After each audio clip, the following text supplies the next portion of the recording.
Morning dinner, kitchen கிளீனிங்லாம் முடிச்சுட்டு, அதுக்கப்புறம் எடுத்த விளாக் தான் இது. ஒரு 10 மணி போல எடுத்தது. 10 மணிலேருந்து ஈவினிங் வரைக்கும் வந்து இந்த விளாக் வந்து இருக்கும். கண்டிப்பா இன்ட்ரெஸ்டிங்காவே இருக்கும். நெறைய விஷயங்கள வந்து உங்ககிட்ட நான் ஷேர் பண்ணியிருக்கிறேன். நெறைய ரெசிபீஸும் உங்கள்கிட்ட நான் ஷேர் பண்ணியிருக்கிறேன். அதுக்கு முன்னாடி இதுவரைக்கும் எனக்கு சப்போர்ட் பண்ணிட்டு இருக்கவங்களுக்கும், இந்த வீடியோ பார்த்துட்டு இருக்கவங்களுக்கும் ரொம்ப ரொம்ப நன்றி. வீடியோ இன்ட்ரெஸ்டிங்கா இருந்தா கண்டிப்பா லைக் குடுக்க மறந்துறாதீங்க. நிறை, குறை இருந்தாலும் கண்டிப்பா கமெண்ட்ல சொல்லுங்க. மறக்காம நம்ம சேனலையும் சப்ஸ்கிரைப் பண்ணுங்க. இன்னைக்கு ஹேர் பேக்கா வெந்தயம் ஊற வச்சது இருந்துச்சு. நைட்டே ஊற வச்சிருந்தேன். அதோட வெங்காயம், கருவேப்பிலை, வேப்பிலை, செம்பருத்தி சேர்த்து அரைச்சிருக்கிறேன். வெந்தய தண்ணி ஊத்தியவும். ஸோ ஹேர் பேக்கெல்லாம் போட்டு ஹேர் வாஷ் பண்ணிட்டு வந்து ஈவினிங் ஸ்நாக்ஸ்க்கு இனிப்பு பணியாரம் செய்ய போகிறேன். அதனால் 1 கப் பச்சரிசி, 1 கப் இட்லி அரிசி, 2 ஸ்பூன் துவரம்பருப்பு, 1/4 கப் உளுந்து, கொஞ்சமாக வெந்தயம் சேர்த்து ஊற வச்சுருக்கிறேன். நல்லா வாஷ் பண்ணிட்டு தான் ஊற வச்சுருக்கிறேன். இது ஒரு 4 to 5 மணி நேரம் ஊறினதுக்கப்புறம் அதை அரைச்சி நம்ம பணியாரமாக ஊற்றிக்கலாம். அதுக்கப்புறமா இட்லி பொடி தான் செய்ய போகிறேன். கருப்பு உளுந்து, நம்ம நார்மலான உளுந்தை விட கருப்பு உளுந்து வந்து வெள்ளை உளுந்தை விட கருப்பு உளுந்து ரொம்பவே ஹெல்த் பெனிஃபிட்ஸ் இருக்குது. ஸோ கருப்பு உளுந்து இட்லி பொடி தான் செய்கிறேன். கருப்பு உளுந்தை ஒரு பேனில் நல்லா வறுத்துட்டு, நல்லா வறுபட்டதுக்கப்புறம் நல்லா வாசம் வரும். அதுக்கப்புறமா அதை தட்டில் வந்து மாற்றிக்கலாம். அதே பேனில் 1 கப் கருப்பு உளுந்துக்கு 1/4 கப் அளவு கடலைப்பருப்பையும் சேர்த்து அதையும் நல்லா வறுத்து அதையும் மாற்றிக்கலாம். திரும்ப அதே 1/4 கப் அளவு எள்ளும் எடுத்துருக்கிறேன். அதையும் வந்து இந்த மாதிரி நல்லா வாசம் வர வரைக்கும் வறுத்துட்டு வெடிக்கும். நல்லா அந்த சமயத்தில் வந்து அதே தட்டில் அதையும் கொட்டிக்கலாம். இப்போ அதே பேனில் 1 ஸ்பூன் அளவு நல்லெண்ணெய் ஊற்றிருக்கிறேன். 2 வெள்ளைப்பூடு நான் எடுத்துருக்க ரேஷியோக்கு வந்து போட்டிருக்கிறேன். பெரிய வெள்ளைப்பூடா. அதோட கொஞ்சமாக காரத்துக்கு 4 வத்தலும் சேர்த்து நல்லா வறுத்ததுக்கப்புறம் அதையும் வந்து மாற்றிக்கலாம்.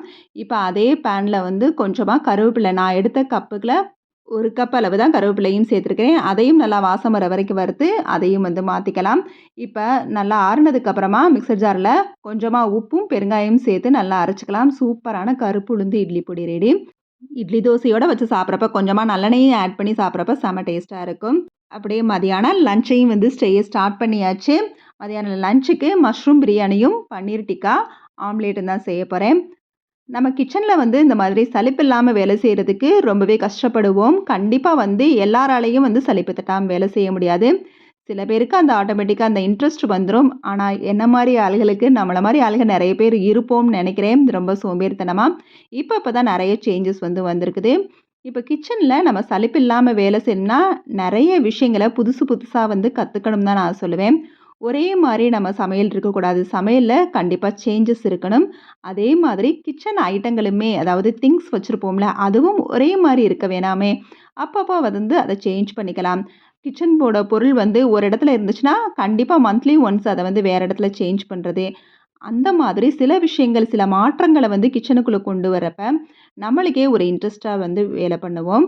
அதே மாதிரி சலிப்பில்லாமல் நிறைய சமையல் விஷயங்களை செய்கிறப்ப நம்ம புதுசு புதுசா நம்ம சமையல்ல வந்து சேர்க்கிறப்ப, இன்னைக்கு வந்து இந்த ரெசிபி, இன்னைக்கு இந்த ரெசிபி அப்படிங்கிற மாதிரி வாரத்துல ஒரு 2 புது ரெசிபியாவது நம்ம கத்துக்கிட்டோம்னா, நம்மளே அறியாம நெறைய இன்ட்ரெஸ்ட் வந்து வந்துரும்.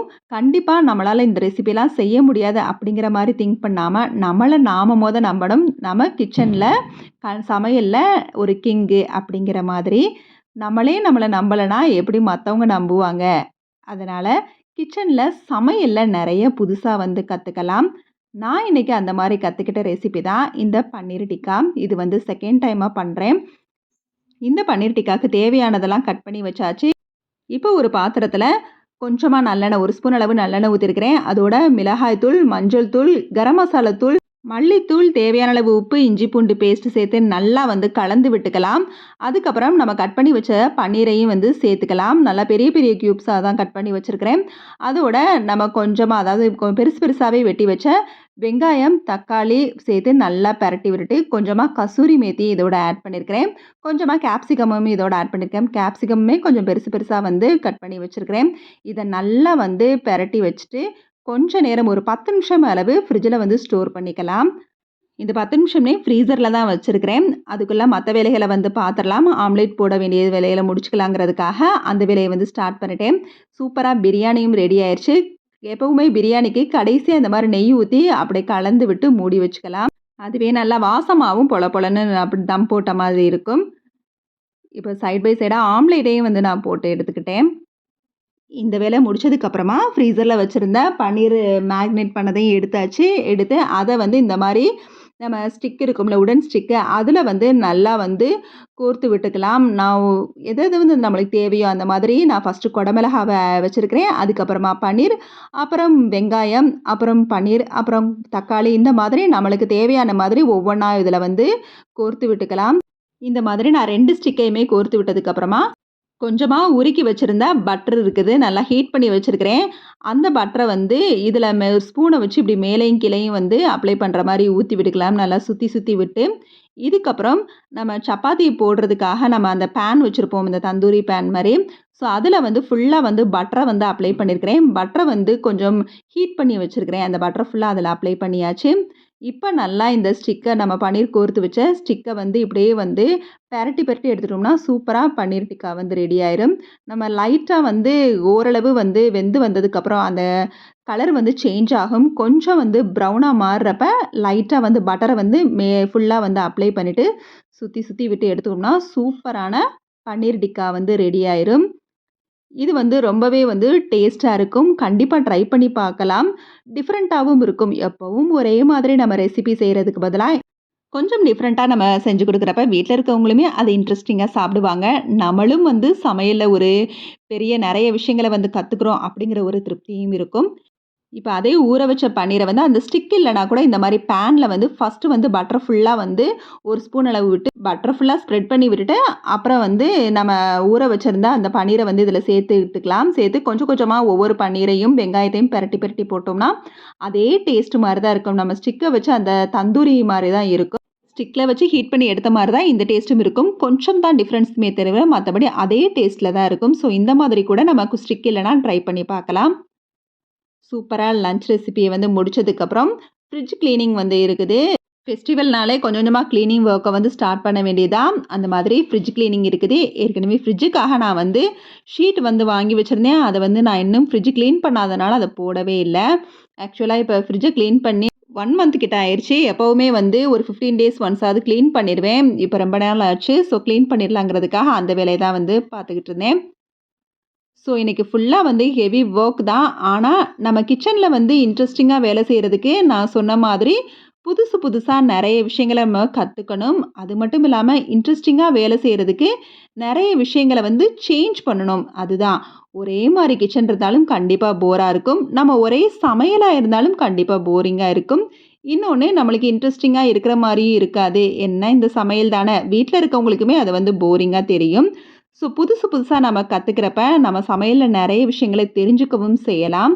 அதே சமயத்தில சோம்பேறித்தனம் இல்லாம நீங்க வேலை செய்யணும்னா, இன்னொரு விஷயத்த கண்டிப்பா பண்ணியே ஆகணும். என்ன அப்டின்னா, உங்களுக்கு பிடிச்ச விஷயங்கள வந்து ஏதாவது வந்து ஒண்ணு உங்களுக்கு வீடியோஸ் நெறைய வந்து மோட்டிவேஷனல் வீடியோஸ் பார்க்க பிடிக்கும் அப்டின்னா, அந்த மாதிரி வந்து பாருங்க. பார்த்துக்கிட்டே நம்ம வேலைகள வந்து செய்யலாம். நான் ஆரம்பத்தில அந்த மாரி தான் வந்து கொஞ்சம் கொஞ்சமா மோட்டிவேஷனல் வீடியோஸ் நெறைய வந்து பார்த்தேன்.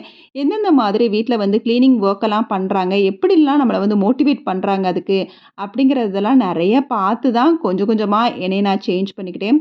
அந்த அளவுக்கு சோம்பேறி தான் நானு. ஆனா இப்ப வந்து ரொம்பவே மாறிட்டேன். இன்னொன்னு நெறைய விஷயங்கள வந்து கிச்சன்ல வந்து குக்கிங்லயும் வந்து கத்துக்கிட்டேன். அதே மாதிரி கிச்சனையும் இப்பலாம் ஒரே மாதிரி வைக்கிறதில்ல. கொஞ்சம் கொஞ்சம் ஆல்டர் வந்து பண்ணிக்கிட்டே இருக்கிறேன். கண்டிப்பா நம்ம கிச்சன்ல பல வருஷமா ஏதாவது ஒரு பொருள வந்து யூஸ் பண்ணிட்டே இருப்போம். பிளாஸ்டிக் பொருளா இருந்தா கண்டிப்பா வந்து 1 இயர் ஆயிருச்சுனா கண்டிப்பா அத வந்து சேஞ்ச் பண்ணிடுங்க. முடிஞ்ச அளவுக்கு கிச்சன்ல வந்து பிளாஸ்டிக் பொருட்கள வந்து குறைச்சிருங்க. அடிக்கடி வந்து பிளாஸ்டிக் பொருள வந்து 1 இயர்ஸ் ஒன்னாவது வந்து சேஞ்ச் பண்ணுங்க. அப்படி இல்லன்னா பிளாஸ்டிக்க ஃபுல்லா ஒண்ணு கிளாஸ் ஜாரா வந்து மாத்தலாம். அப்படி இல்லன்னா செராமிக்கு, அப்புறம் சில்வர் இந்த மாதிரி வந்து சேஞ்ச் பண்ணிக்கோங்க. கொஞ்சம் கொஞ்சமா கிச்சன் லுக்க வந்து சேஞ்ச் பண்ணலாம். ஒரு பாத்திரம் வந்து நெறைய வருஷம் வந்து யூஸ் பண்ணிட்டு இருந்தீங்கன்னா, அதனால ஒண்ணுமே இல்ல. அத போட்டுட்டு எடுக்கிறதுனால எந்த ஒரு தப்பும் இல்ல. இல்ல அது வந்து பெரிய செலவு. அந்த பொருள் நல்லா தானே இருக்குது அப்படிங்கிற மாதிரிலாம் சின்ன சின்ன விஷயத்துக்குலாம் திங்க் பண்ண வேணாம். கண்டிப்பா சேஞ்சஸ் வந்து ரொம்பவே முக்கியம். ஒரே மாதிரி ஒரே பொருள் வந்து இருக்கிறத அதையே வச்சு யூஸ் பண்றதுக்கு பதிலா, கொஞ்சம் நம்மளுக்கு தகுந்த மாதிரி கொஞ்சம் இன்ட்ரஸ்டிங்கா வந்து சேஞ்ச் பண்ணி பாருங்களேன். கண்டிப்பா நெறைய விஷயங்கள் உங்களுக்கே பிடிக்கும். சலிப்பு தட்டாம நெறைய வேலைகள் செய்ய ஆரம்பிச்சுருவீங்க. இன்னொன்னு நம்ம ஆன்லைன்ல ஆர்டர் பண்றப்ப அந்த பொருள வந்து உடனே வந்து வாங்கணுங்கிறதெல்லாம் கிடையாது. நம்ம கார்ட்ல போட்டு வச்சுக்கலாம். அத வந்து நம்மளுக்கு பிடிச்ச மாதிரி கிச்சன் ஐட்டங்களா இருந்தாலும் சரி, ஹோம் டெக்கரேட்டட் ஐட்டங்களா இருந்தாலும் சரி, கார்ட்ல போட்டு வச்சு, உடனுக்குடனே வாங்காம, அத கொஞ்ச நாள் கழிச்சு நம்ம காசு இருக்கிறப்ப அத வந்து வாங்கி பழகிக்கலாம். இது மூலியமா நெறைய அமௌண்ட்டும் உங்களுக்கு சேவ் ஆகும். உடனே உடனே நம்ம வந்து செலவு பண்றோமேங்கிற தாட்டும் உங்களுக்கு வராது. இன்னொரு இதில மிகப்பெரிய விஷயம் ப்ளஸ் என்ன அப்டின்னா, நெறைய விஷயங்கள நம்ம புதுசா கத்துக்கிறப்ப, சமையல்ல நெறைய விஷயங்கள் அதாவது வீட்ல இருக்கிறவங்கள வந்து இதனால வசியப்படுத்திடலாம் அப்படிங்கிற மாதிரி சமையல புதுசு புதுசா கத்துக்கிறப்ப, வீட்ல இருக்கவங்கள ரொம்பவே இம்ப்ரெஸ் பண்ணிருவோம். ஸோ வீட்ல இருக்கிறவங்கள இம்ப்ரெஸ் பண்ணி ஒரு கிச்சன் குயினாவே வந்து மாறிறலாம். ஈவினிங் ஸ்நாக்ஸா காலையில பணியாரத்துக்கு ஊற வச்சிருந்த அரிசியெல்லாம் வந்து அரைச்சாச்சு.